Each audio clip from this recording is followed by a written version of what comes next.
look, it's probably more than 20, but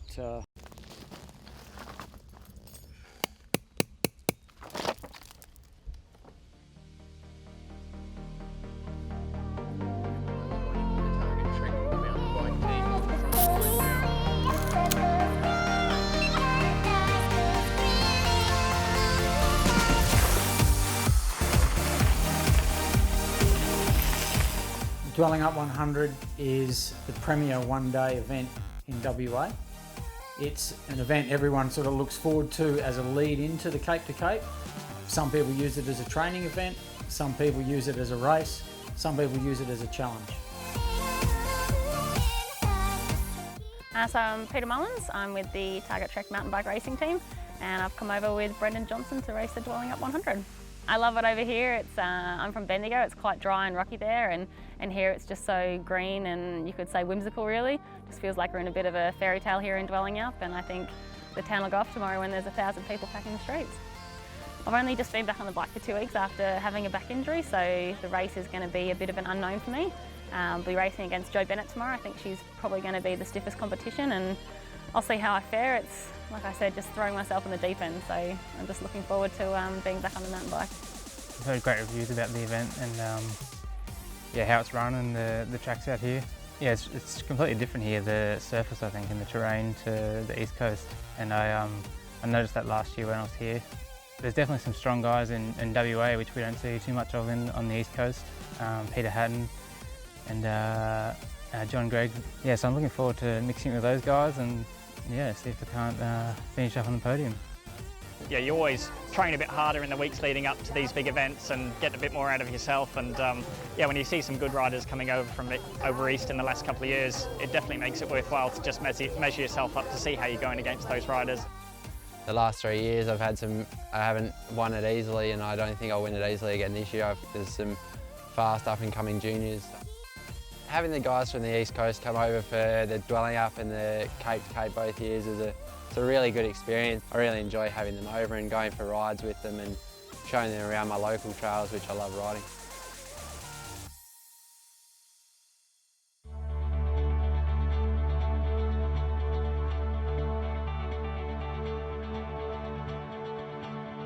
Dwellingup situated about a bit over an hour and 15, hour and a half out of Perth. It's a beautiful timber town. It is surrounded by state forests, some of the most iconic jarrah forests in Western Australia, and of course rolling hills makes it ideal for this type of event.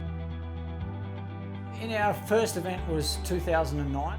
We thought we might have got 500 competitors to that event. We had 600 competitors on our first year, and in 2013 we've got over 1,000 competitors.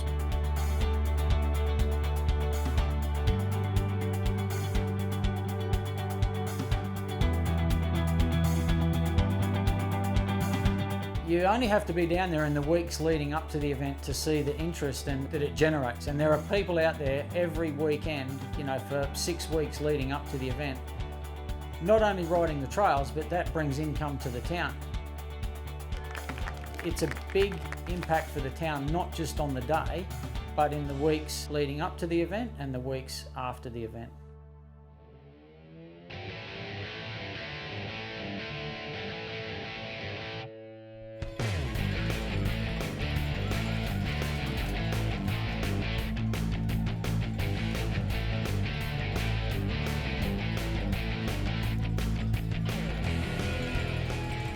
The 40k race is traditionally a race of the young fellas.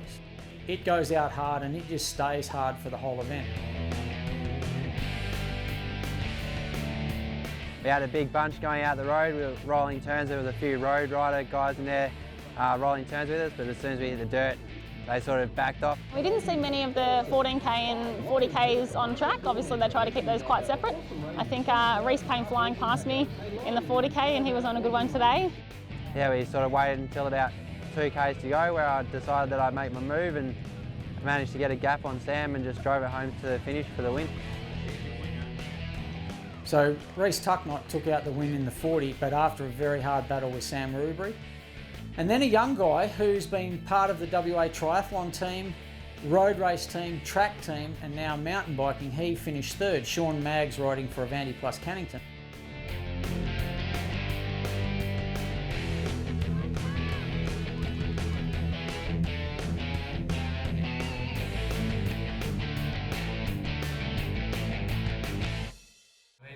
they love the trash and that's their job. They like to come into the bike shop and say, I broke it in the rain. How awesome is that? The 100k event is a serious, it doesn't matter how fast, slow, hard, easy you do that 100k event, it's 100k's off-road and it's hard work.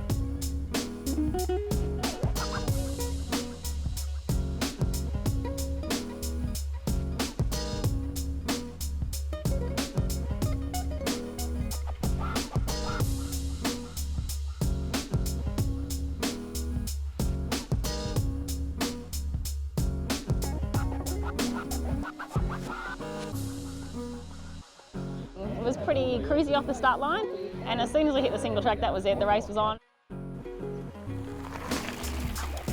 It was super fast early on. Craig Cook was flying actually, and I was really struggling to hold him through Turner Hill, one of the big sections of single track. I just put the hammer down and Pete came with me, and then the two of us were extending our lead and had a nice little gap. Within the space of about 5k last year, I snapped my chain, Pete managed to take a wrong turning and both of us were pretty much game over. This year, this time around, well, we both felt pretty good. I knew we were going fast and I was conscious, like I was sort of trying to just, you know, carry as much momentum as I could, just, you know, cut down on the accelerations to save the legs.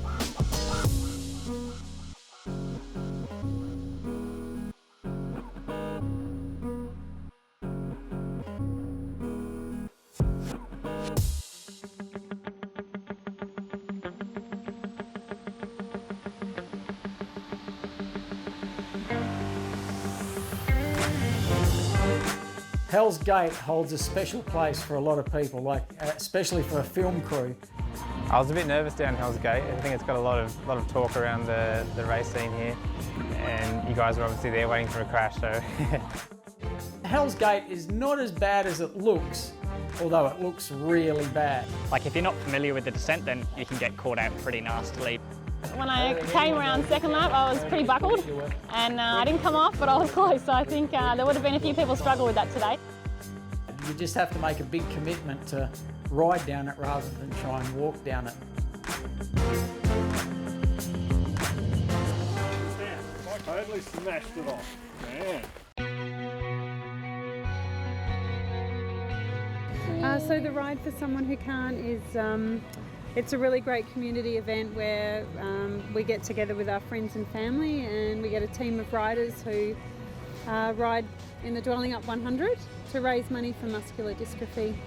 And it's a cause close to our heart because our little guy Charlie's got congenital muscular dystrophy. So we've had donations from all around the world, from Japan and France and America and the UK. Muscular dystrophy targets 100,000 for this event.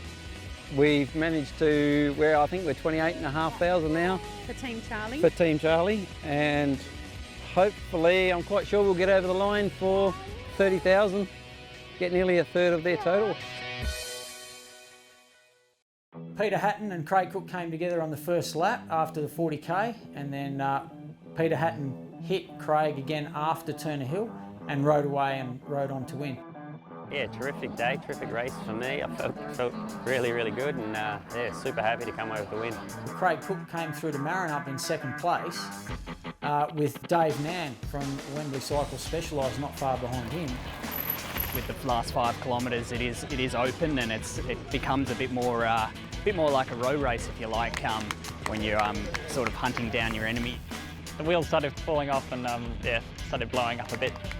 I could just see that he was just having a bit of trouble, and I just found that, I don't know, that 15th wind and managed to get by him and put the hammer down and keep it stuck.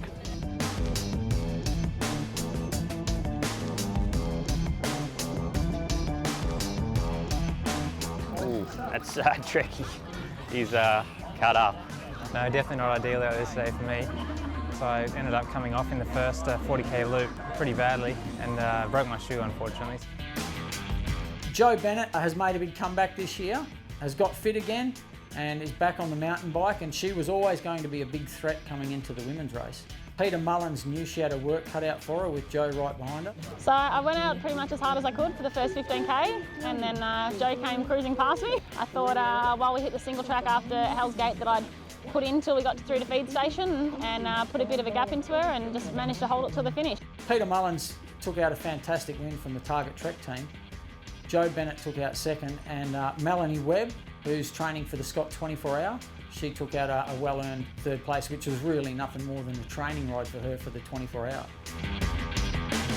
So we're in discussions with Cycling Australia about the Dwellingup 100 being the opening event for the 2014-2015 National Marathon Series. So, I mean, that's really exciting.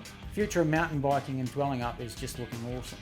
It's just great. It's become come on leaps and bounds. I haven't done the event in 3 years and it's just massive now. Yeah, great course, well marked, and the cheering on the course is great. The trails were awesome today. Just the right amount of dampness the last few days, not too wet, not too dry, and so they were just really grippy and fast and a lot of fun.